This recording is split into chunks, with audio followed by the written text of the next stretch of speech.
gather this day for sacrament meeting. We thank Thee for the Zoom meeting and for the scriptures and all the words of Thy holy prophets. We thank Thee for the infinite sacrifice of Thy Son and ask You to help us remember Him as we gather this Sabbath day. Please bless the speakers that they will be guided by the Spirit. Please bless us as we listen, that we will know what we are hearing, and help us to take the message we hear today into our lives. Help us to love our neighbor and serve each other as a family. In the name of Jesus Christ, Amen.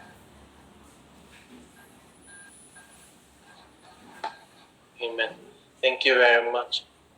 So we will have a few minutes to bear our testimony, and right after that we will jump into our Sunday school. So I will take this opportunity to bear my testimony first. I know the Church of Jesus Christ of Latter-day Saints is the only church that has the priesthood power. It was restored through Prophet Joseph Smith. I know that the first vision happened. I know that through the first vision we have the fullness of the gospel in our life, and also we have Book of Mormon. I know the Book of Mormon is the Word of God, and I know that if we read the Book of Mormon, it will draw us closer to Heavenly Father. I know, brothers and sisters, that Jesus Christ loves us. I know that Heavenly Father loves each one of us, and we are His spiritual children.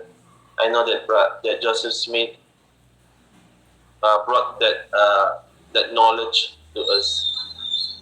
Brothers and sisters, I know that right now we are led by a living prophet, Russell Nelson. I know that he is called by God to lead us in the latter days. And I know if we listen to his counsel, we will be in the safe path, leading back to Heavenly Father. And all these things I share in the name of Jesus Christ. Amen. Brothers and sisters, before I invite others to bear their testimony, I just want to turn the time to Brother San because there is some district sustaining for district calling. So I will turn the time to him. Brother Tan.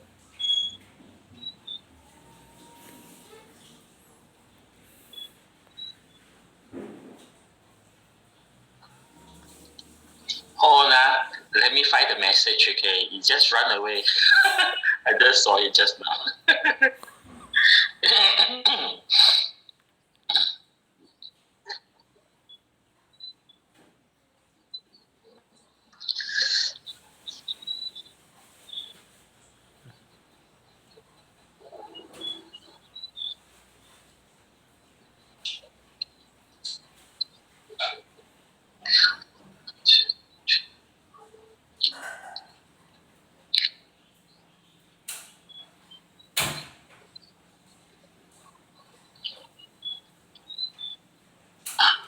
Yes, I found it. And we would like to sustain it to call on the KL district calling, okay? It's called that Adelis Nelson. It to be called as a missionary preparation class teacher, as together as Sharini, Shamugan, Nathan, and also the Duncan Hall. It's those who like to sustain and the above calling, okay, be sure the right hand. If you any oppose, okay, be sure. Okay, thanks.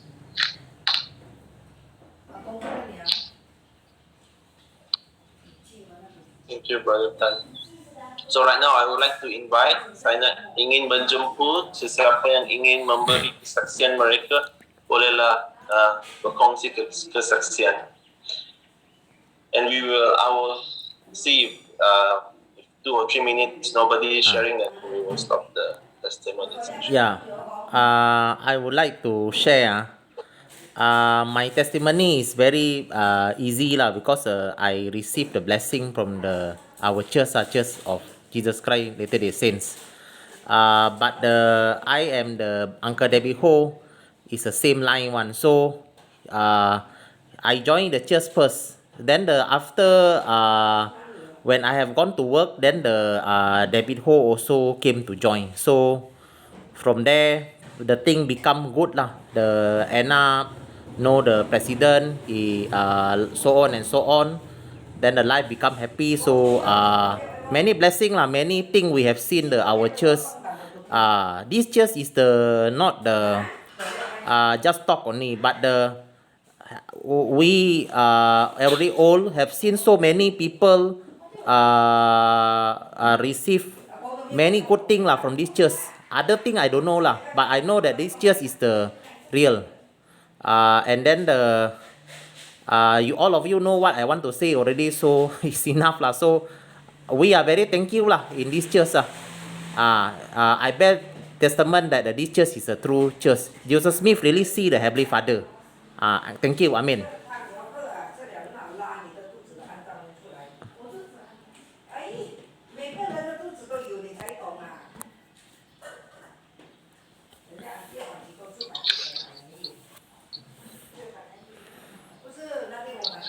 I would like to bear my testimony. I know this church is true.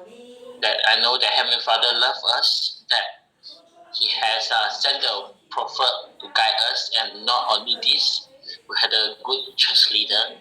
If we need any help, that is the thing on anything in our life, we can pray and we can counsel with our President Angelo. Okay, he had been called and he had been sustained.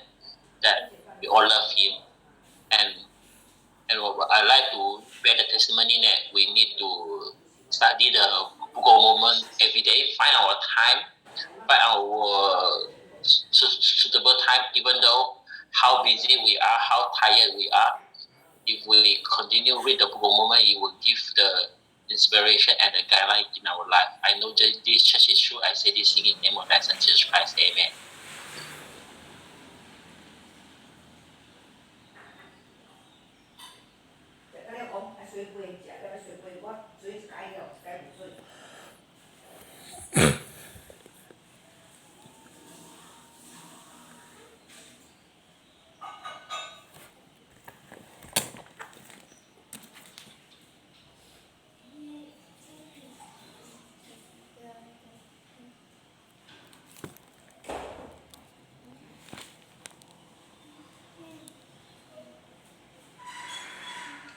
Good morning, brothers and sisters.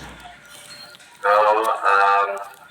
working in the architecture field for quite some time now, and sometimes discussion with my boss sometimes sometimes we talk about God and religion, because a lot of architecture was built because of God. The Roman Catholics, they built a lot of cathedrals in Europe. The Muslims built mosques. And we ourselves, the Church of Jesus Christ of Latter-day Saints, we build temples.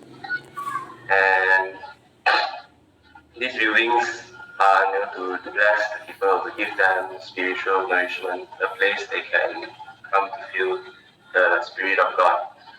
And I'm grateful that our church built these temples so that we may receive ordinances that we can't receive anywhere else for the salvation of our family, so that our families can be together forever.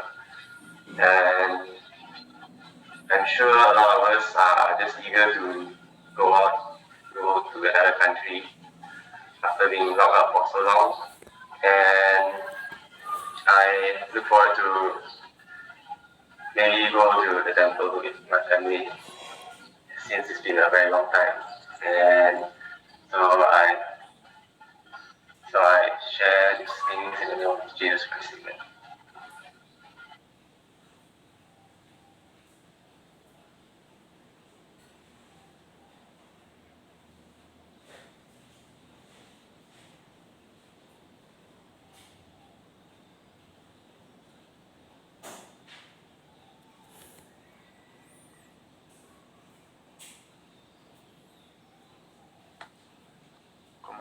brother and sister.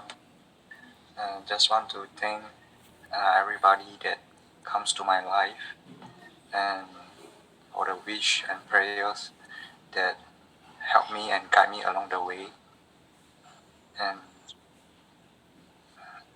I say this in the name of Jesus Christ. Amen.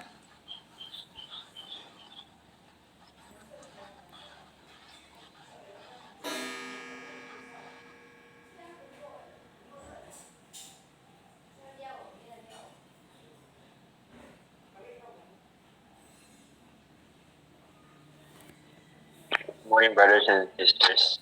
I just want to share a really quick testimony about how grateful I am to have the gospel in my life. Nothing is more important than having the gospel, because with it could bring us a lot of blessing and miracle, especially if you prioritize it in life, where you start to see your life change. That's where you start to see a lot of tender mercies from God. The gospel is worth more than $1 million. It's free and available for all of us. And in order to really see changes in life, we have to prioritize it and do our best to study it. And I say these things in the name of Jesus Christ. Amen.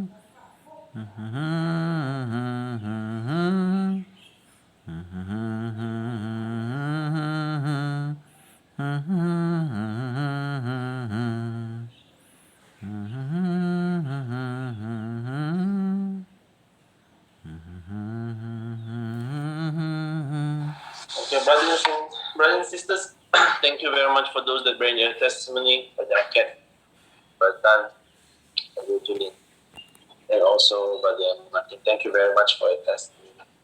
So right now we will dive into our Sunday school. So our Sunday school teacher for today is Sister Anna. So I will turn the time to Sister Anna.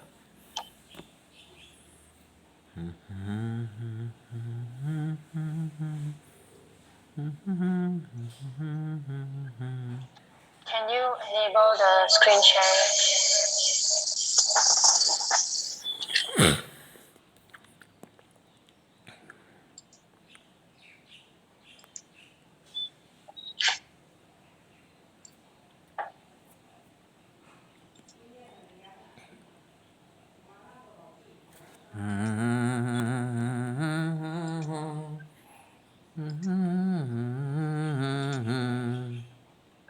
Morning, brothers and sisters. Let me know when you can see my screen. Can. Okay, great. Okay, so today we'll be discussing March 1 to 7, which is basically Doctrine and Covenants, section 20 to 22, which talks a lot about the restoration of the church and the ordinances, and also about priesthood. Okay? Okay, let's go to the first section. Hold on, let me just go to my phone.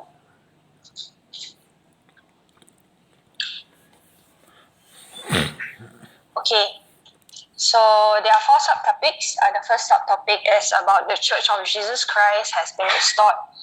Okay, we'll take turns reading about how Christ's church was in the ancient times. I listed it down there: Matthew, John, Ephesians, 3rd Nephi, and Moroni. So maybe we can do it. Maybe Brother YK can take the first one, which is Matthew 16, 15 to 19. Brother Johnny, the second one. Ephesians, Brother Tan, 3rd Nephi, Sister Sally, and fourth one, 1, 2, 3, 4. The fifth one, Moroni. The Moroni one will be quite long. Okay, it's okay. We'll skip the Moroni one. Okay, so 1, 2, 3, 4. Okay, so the first one. As we read through these verses, right? If you can also see the table that I made over there. Sorry. There's doctrine, ordinances, priesthood, authority, and prophet. So as we read through, let's try to fit in those boxes. It can also be multiple boxes. It doesn't necessarily have to just be in one box. Okay. The first one, Matthew 16, 15. He said unto them, But whom say ye that I am? And Simon Peter answered and said, Thou art the Christ, and the Son of the living God. And Jesus answered and said unto him, Blessed art thou, Simon Bar-Jonah, for flesh and blood have not revealed it unto thee, but my Father which is in heaven. And I say unto thee, that thou art Peter, and upon this rock I will build my church, and the gates of hell shall not prevail against it. And I will give unto thee the keys of the kingdom of heaven, and whatsoever thou shalt bind on earth shall be bound in heaven, and whatsoever thou shalt loose shall be loosed in heaven. Okay, thank you very much. So where do you think these verses fit into the columns?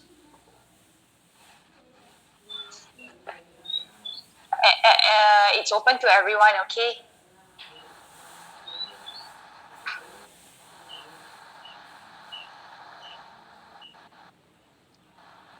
Does it fit into priesthood authority? Yes. And also the prophet, okay? Yes, I correct. think he been called as a prophet. And it talks about the keys, so it fits into priesthood authority also. Anything else? I think ordinance as well. Ordinance. Sorry? Binding, so, and ordinance. Correct. Yes. Okay. Whatever thou shalt loose shall be bound in heaven. Yeah. So that part is also related to ordinances. Okay. Let's go to the second one. John 7:16 to 17. Brother Johnny, right? Yeah. Okay, John 7:16. Jesus in turn answered them and said, What I teach is not mine, but belongs to him that sent me. 17. If anyone desires to do his will, he will know concerning the teaching whether it is from God or I speak of my own originality. Thank you. So these verses, 2 verses, where does it fit into the column? Have the word of the doctrine, okay? That should be in doctrine. Yeah, doctrine, and I think the other one is also prophets.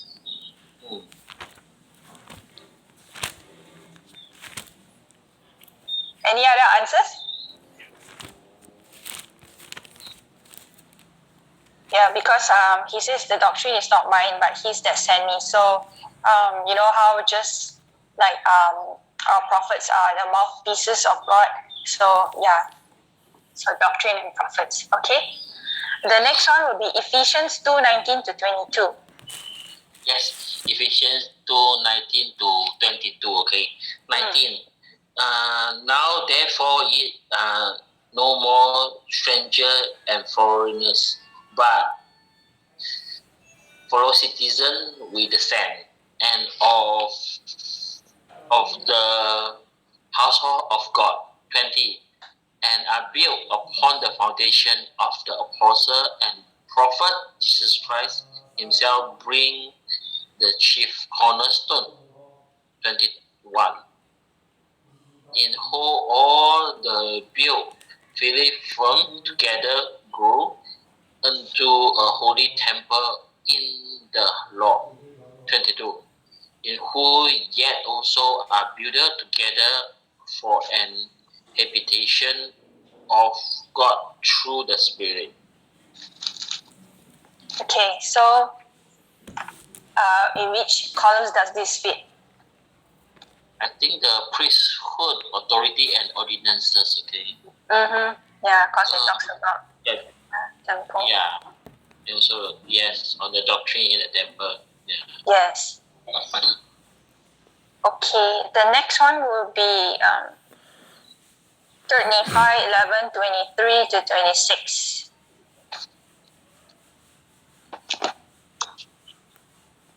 Can you hear me? Yes, loud and clear. Good. Verily I say unto you that whoso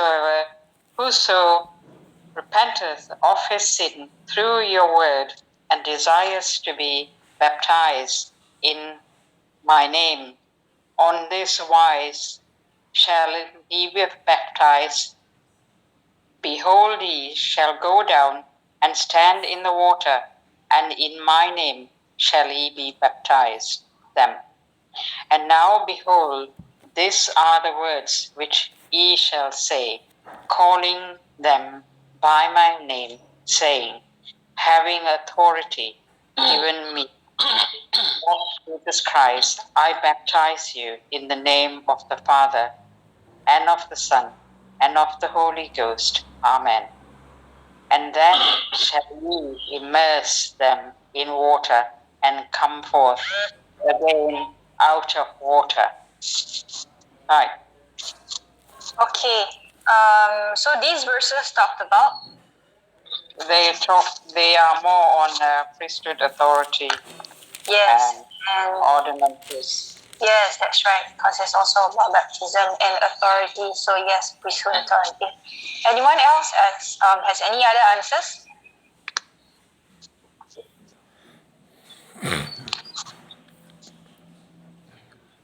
So ordinances, okay, is the baptism. Yes, correct. Yeah, it's also an ordinance. Okay, that's great. So those verses that we read just now, we just wanted to get a brief view on how the church was in the ancient times. And the next verses that we will read talks about Christ's restored church. And then from there we will see, we'll try to make a comparison on what we learn about the restoration of Christ's church, okay? So Moroni 4-5 is a little longer, so yeah, you can read it at your own time. Let's go to Doctrine and Covenants 20:17 to 25. Let's see. Okay, this is a 17 to 25. Maybe President Samania, Doctrine and Covenants 2060. Brother Sim, Doctrine and Covenants 2072 to 79. Okay. Myself, Doctrine and Covenants 21, 1 to 2, Sister Julianne. Okay, let's start with the first one, 2017 to 25. We know that there is a God in heaven, is infinite and eternal, from everlasting to everlasting, and unchangeable God. The framer of heaven and earth, and all things which are in them. And that he created man, male and female, after his own image, and his own likeness created him. Gave unto them commandments, that they should love and serve him, the only living and true God, and that he should be the only being whom they should worship. But by the transgression of this holy law, man became sensual and devilish, and became fallen man. Wherefore the Almighty God gave his only begotten Son, as it is written in those scriptures which have been given us. He suffered temptation, but gave no offense. Was crucified, died, and rose again the third day. Descended into heaven to sit down on the right hand of the Father.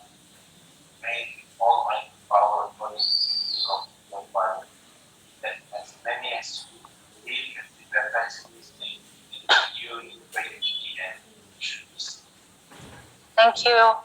The next one, 2060, Brother Sim.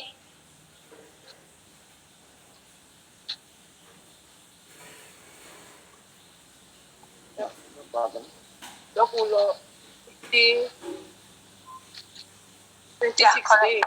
Yes, correct. 2060.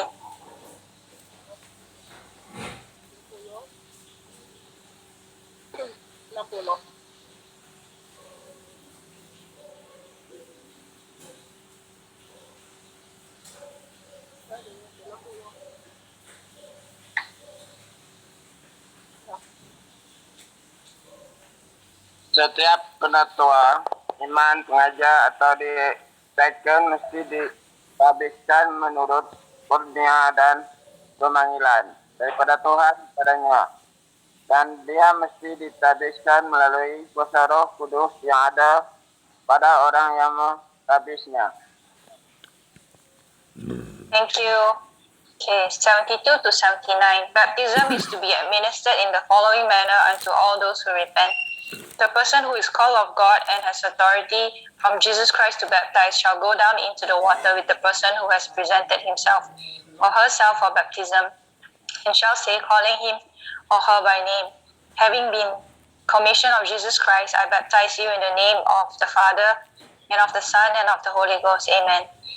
Then he shall immerse him or her in the water and come forth again out of the water. It is expedient that the church meet together often to partake of bread and wine in the remembrance of the Lord Jesus. And the elder or priest shall administer it, and after this manner shall he administer it. He shall kneel with the church and call upon the Father in solemn prayer, saying, O God, the eternal Father, we ask thee in the name of thy Son, Jesus Christ, to bless and sanctify this bread to the souls of all those who partake of it, that they may eat in remembrance of the body of thy Son, and witness unto thee, O God, the eternal Father, that they are willing to take upon them the name of thy Son, and always remember him and keep his commandments which he has given them, that they may always have his Spirit to be with them. Amen. The manner of administering the wine, he shall take the cup also and say, O God, the eternal Father, we ask thee in the name of thy Son, Jesus Christ, to bless and sanctify this wine to the souls of all those who drink of it, that they may do it in remembrance of the blood of thy Son, which was shed for them, that they may witness unto thee, O God, the eternal Father, that they do always remember him, that they may have his Spirit to be with them. Amen. The next one, 21, 1 to 2.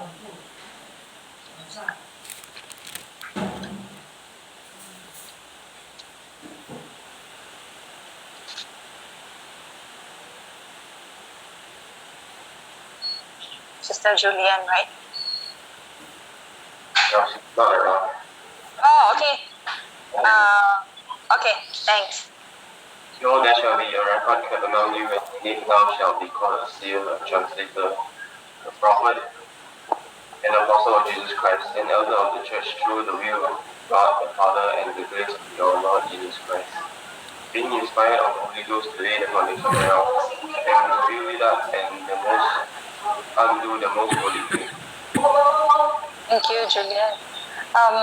After reading all these verses, right, what do you learn about the restoration of Christ's church from this comparison?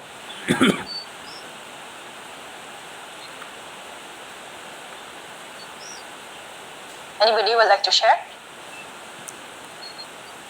Actually, we learn about the three things: Father, Son, and Holy Spirit. These three things very important in the baptism.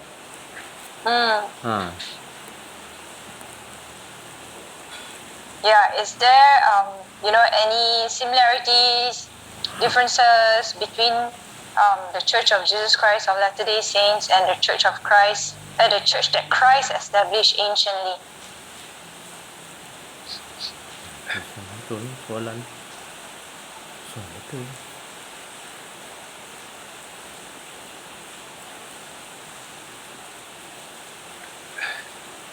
President Samania? You see, the scriptures that we read in the Bible, also the scriptures that we read in the current covenant, we can see that in the of these scriptures.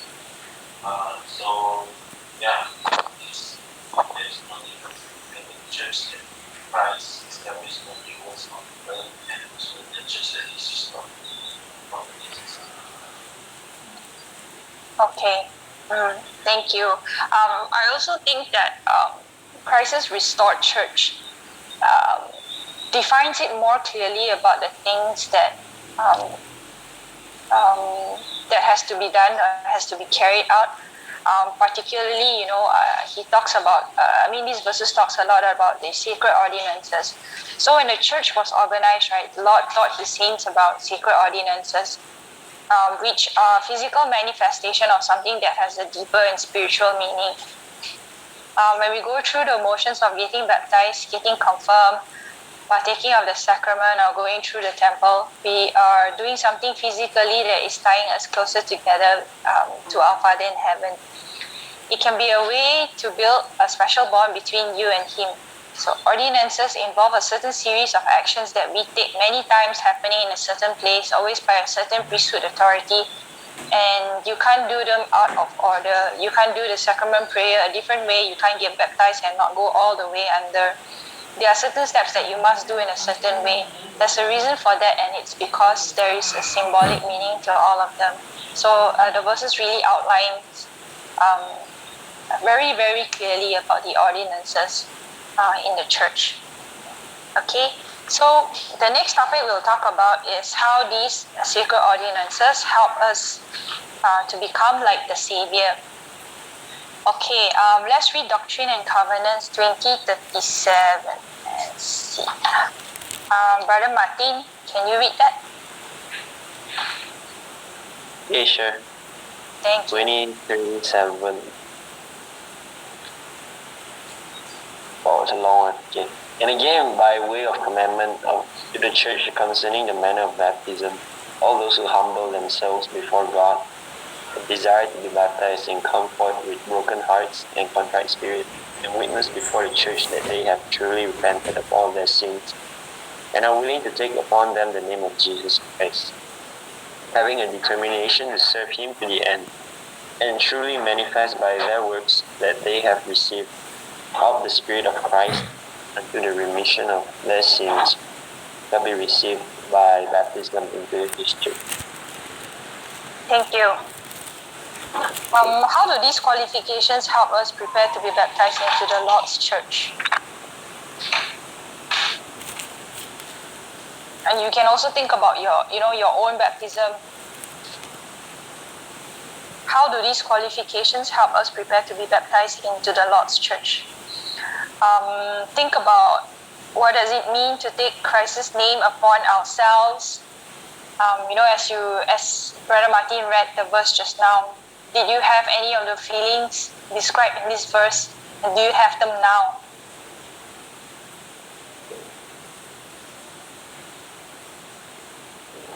For me, that is very different from now, okay, because I did not know, I know the name of the Jesus Christ, just the name, okay, before I joined the church, okay, because I come from another religion, okay, so there's that.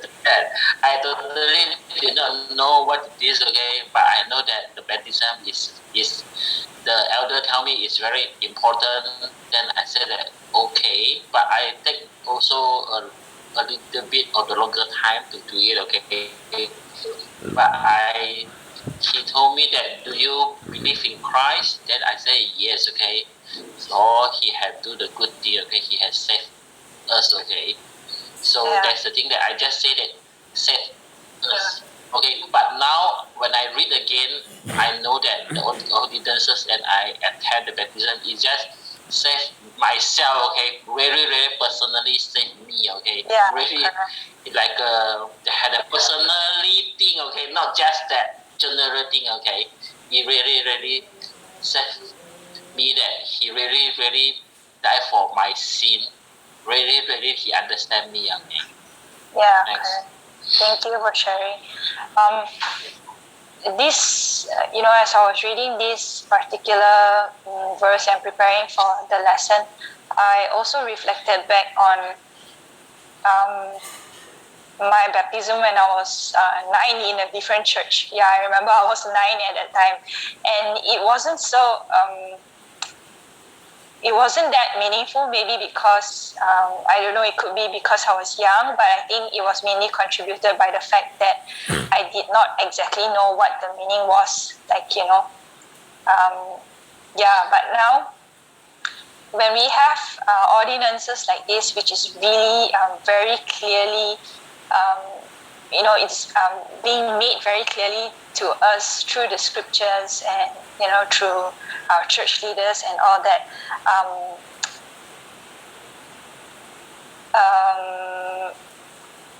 The verse, and when I think about what does it mean to take Christ's name upon ourselves, it's really to have that kind of willingness to enter into a covenant.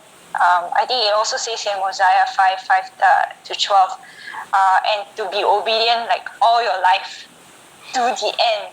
Yeah. Okay.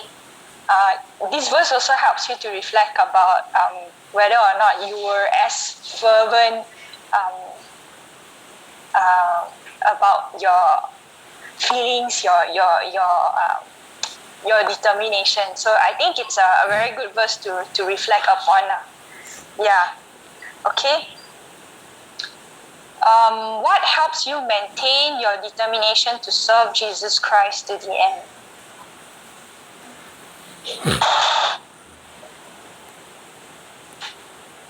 Have you ever thought about, what helps you maintain your determination? Because Joseph Smith, he was assassinated, so we have to follow him lah. He was so strong, like the day the Chelsea say if he never ask and pray, so the church will not establish. Should follow Joseph Smith. Thank you. Anyone else has any other? Because we love God, that's why. Yes. We love. Yeah, correct. Because of our love for Heavenly Father and Jesus Christ, that really gives you the determination to serve. Okay. Section 22 is not very long. So let's read D and C 22 and think about why is baptism into the Savior's restored church necessary. Yeah, like like how I was baptized in another church. Some of us who came from maybe different churches would think, is it really necessary? I've already been baptized. Why do I have to baptize again? So this verse, this section will give us a little bit more clarity. Let's see. No, I would like to read, and also I would like to invite Ameng to read. Okay. Okay, that's great. Tutu, each person. Yes, Tutu. Okay. May Ameng. Ameng. 你要不要一起读？可以OK， 好，我读1和2，你读3和4 ，OK， 教育和圣业第22篇，可以吗？好，可以啊。可以。 OK， 可以。好，1，看了。我告诉你们，这件事，一切旧的圣业我都要废除了。这是一条新和永久的圣业，从太初就有了。因此，基于它也不能靠死的行为。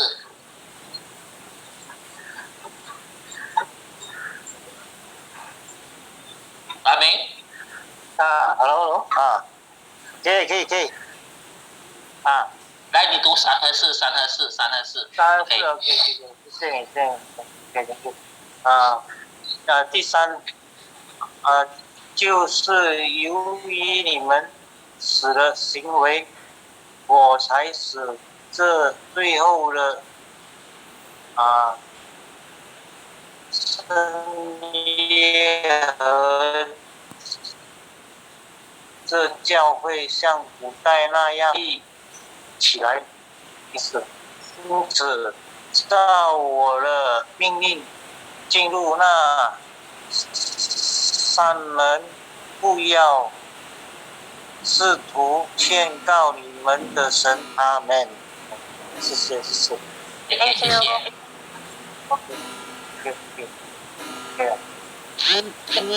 So these 4 verses gives you the answer as to why baptism in the restored church is necessary. Why do we have to be baptized in the Saviour's restored church?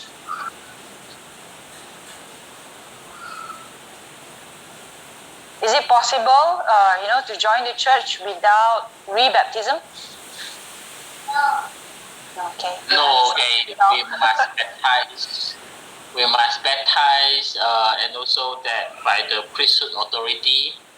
Yes, and correct. the ordinances must be pronounced in the way that it can be recognized by the church, by the God. Yes, so, correct.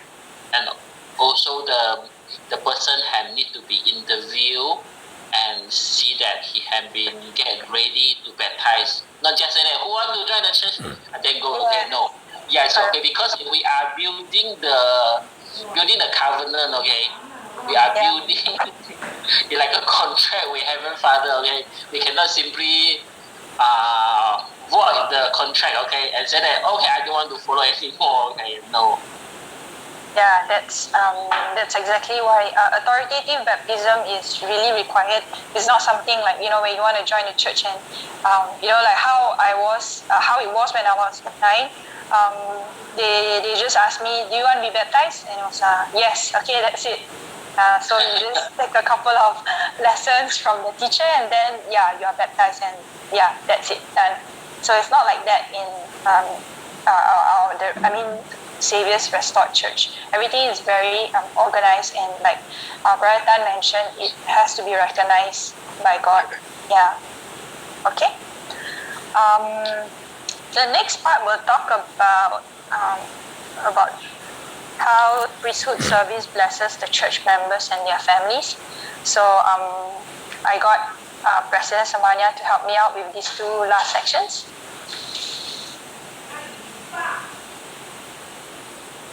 Oh, sorry. Hold on. Okay, before we go there, can we read the PNC 2075 to 79? Okay, let's split it up. Maybe 2.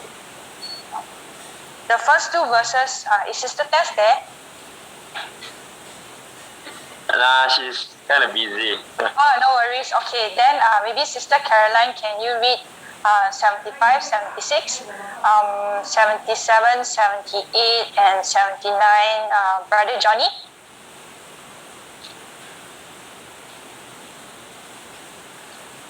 Sister Anna, where? Brother Johnny, yours is 77 to 79. So, Sister Caroline, 20. 20, okay. 20, yeah. So, Brother Johnny, you stand by first. Sister Caroline will read section 20, 75 to 76. Okay, sure. It is expedient that the church meet together often to partake of bread and wine in the remembrance of the Lord Jesus. And the priest shall administer it, and after this manner shall he administer it. He shall kneel with the church and call upon the Father in solemn prayer, saying, Okay, Brother Johnny.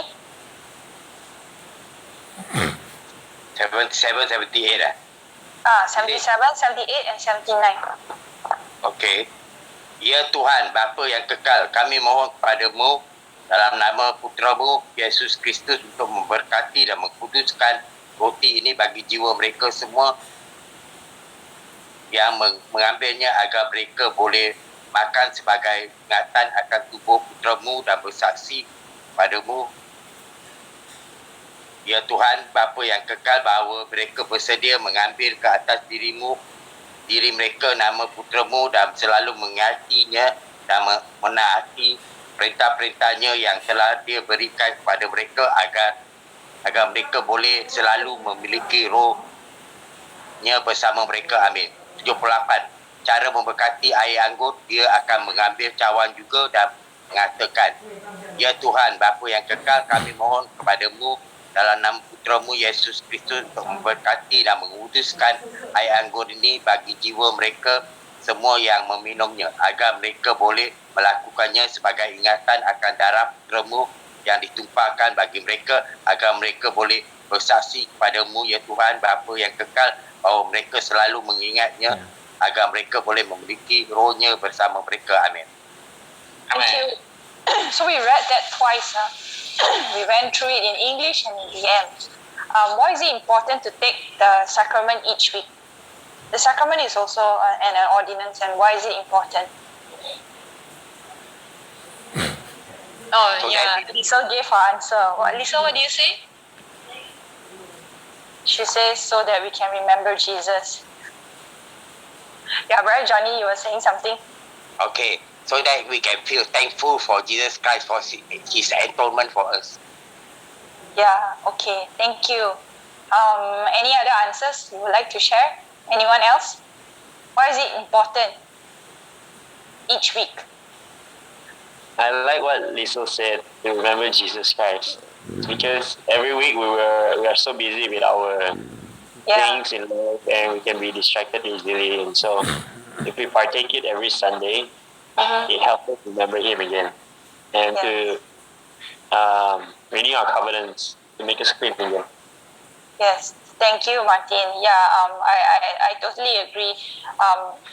It's not like, even though we've baptized, it doesn't mean that we are completely sin-free. I mean, we are all human beings, and we are all prone to making mistakes, and we have our own flaws. So taking the sacrament also allows you to renew your covenants, like you mentioned. Yeah, to reflect upon the things that we've done that past week, and also ways that we can better ourselves, because it's not like we can baptize every week, right?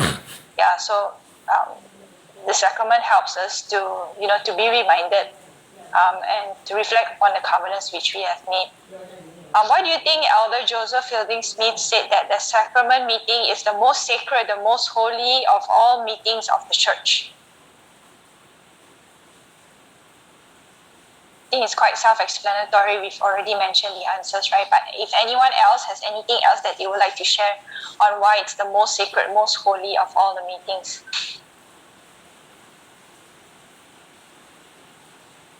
I feel the sacrament table is like an altar, okay?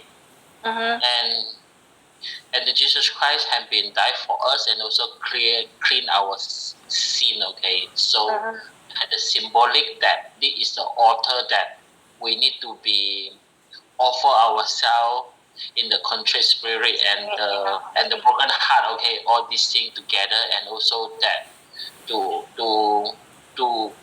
like we know that we are imperfect, but we need Jesus Christ that helping us, okay? So this is why that they had the symbolic in the olden time in the temple. They need to sacrifice the god, even though the pigeon or the cow, all these things, okay? So that, but now it is more deeper inside our heart that, and also all the members are silent. They have so reverence, even though the kid know what it is, okay? So it is so meaningful and so sweet, okay? Yeah, thank you for sharing. Okay, I'll pass the time to President for the remaining of the lesson, which talks about priesthood service. Thank you. And I say all these things in the name of Jesus Christ. Amen.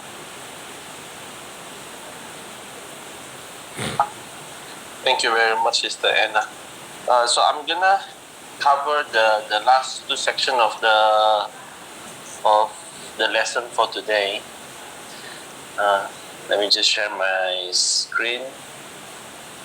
You can stop sharing now. How do I do that? Oh, okay, sorry. The red button. Okay. Thank you.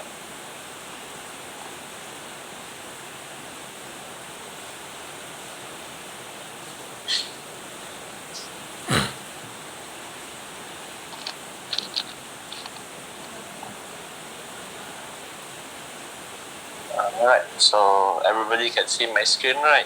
So the first the first section is priesthood service blesses church members and their family. So I hope that all of you have the opportunity to read this section. Why is it? It's because of this section is where basically it just lay out the responsibility of priesthood. Okay, so in the church we have deacon, okay, and then we have teacher, and then once you become teacher, when you are 16 years old and above, you become priest, and when you are 18 years old, then you have the opportunity to get the Melchizedek priesthood, which will ordain you in the office of elder. Okay, so and then we have those other calling like apostles, prophet. So, but however, in this section it states that apostle is an elder. So those that have Melchizedek priesthood, you have the same priesthood that the apostles have, and also the same priesthood that the prophet has. Okay, so Melchizedek priesthood is the highest. So so deacon, they have their responsibilities, and when they turn 14, they become teacher, they will have certain responsibility added on them, but they still can do what the deacon can do. And then when they are 16, they will become priests, and there's more responsibility added to them, but they still can do whatever the teacher and deacon do, and the elders can do everything. Okay, so brothers and sisters, I hope you have the opportunity to read this section. And if you don't have, I would like to encourage all of you to pick up the Doctrine and Covenant later and read it together, okay? And read it with your family members, or if you are on your own, just read it on your own. So let's go to this. This is the summary of the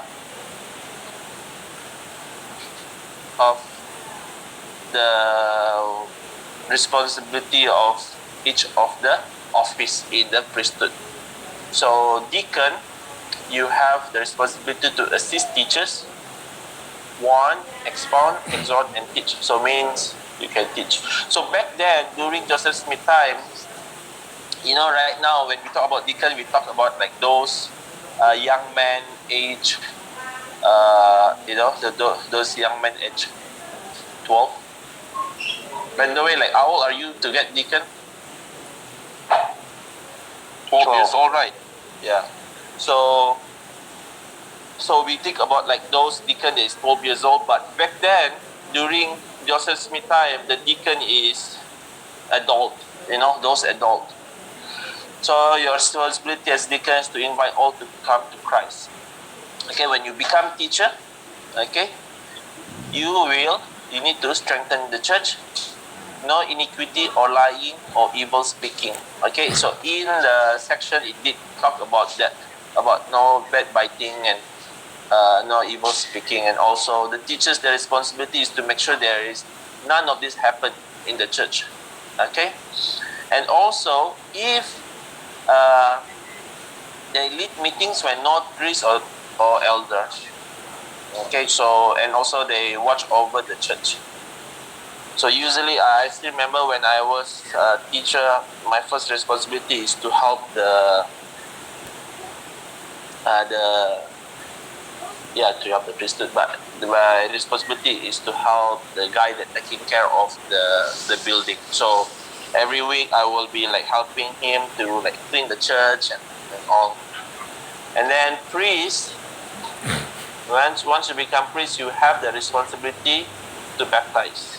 Okay, so I still remember when I was in my mission, I never baptized the people that I teach.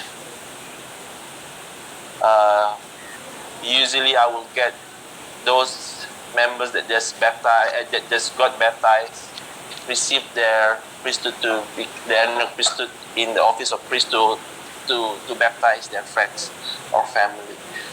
And then when you're elder, you can do everything. Okay, so this is the responsibility of the priesthood officer. Okay, so brothers and sisters, I have a quick question. So this is the question: is imagine that a recently baptized friend or family members is about to be ordained to a priesthood office. How would you use these verses to help him understand his duties? So how would you help that person to understand his duties? So right now we have a friend that going to baptize soon. Brother Amin will be baptized soon. Once the MCO is lifted, once we are able to gather allowed cross border, then he will be baptized. So how will you use the verses that you read from section 20 to help him to understand his duties as a priest? Because if he will be ordained, he will be ordained the Aaronic priesthood in the office of priest.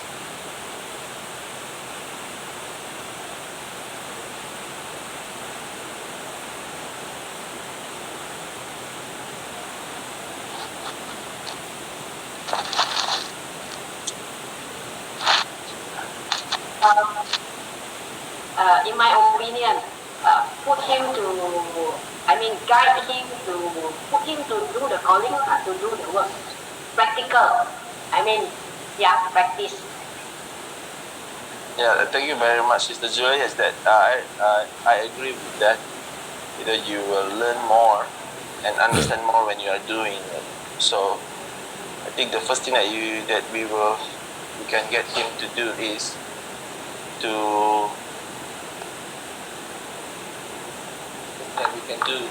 get him to do the things that he should be doing.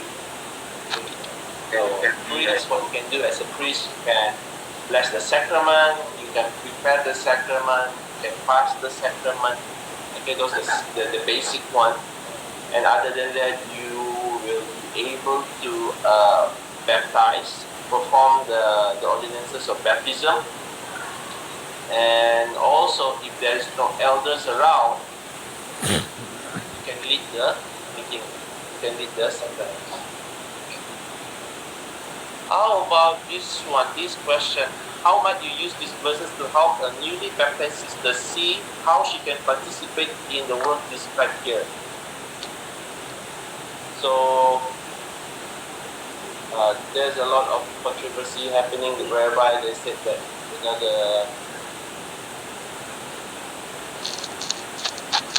the ladies should have a priesthood as well, but priesthood is supposed to be for men. So, but how, as the sisters, how can you participate in the priesthood ordinances?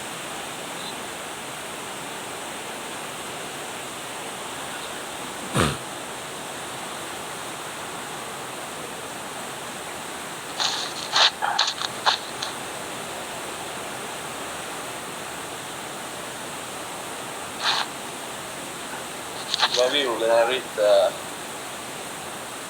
this one. Okay, let me read this. This is a quote from Joseph Smith.